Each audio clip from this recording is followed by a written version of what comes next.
Nak hidupkan dekat button tepi tu. Dia tekan lama-lama sampai dia bunyi.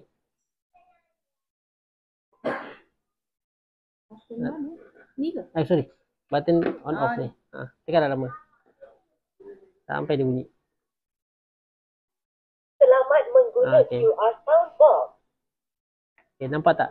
Lampu belakang dia warna hijau. Warna hijau ni internet belum ada lagi lah. Sambungan pelayan berjaya. Ni tak. Itu ke warna ni dah. Dia kalau warna biru tu maksud dah ada internet. Okay. So button yang untuk tambah ni. Okay, Volume dia tu. Volume. Tu nak tekan sekali je. Kalau awak tekan lama-lama, nanti mood dia berubah. Dia jadi mood SIM card. Jadi kalau nak tekan button ni nak buat slow, kena tekan sekali je. Sekali. Okay. Lepas tu satu lagi yang ni. Okay, tekan. Yang ni tekan sekali je. Kualiti isyarat rangkaian kuat. Paras bateri hanya tinggal 60% sahaja. Okey. Try buka barcode, kita try scan sikit lagi.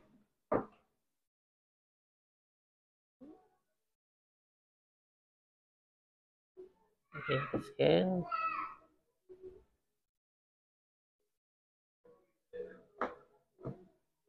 Terima. 1 sen. Macam tu lah dia bunyi. So kalau button yang ni nampak tak?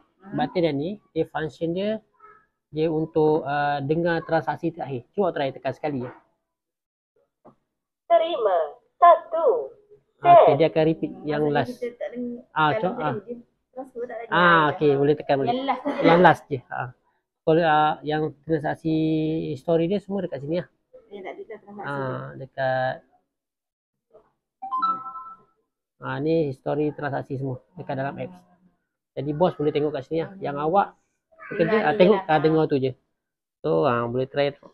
Okay.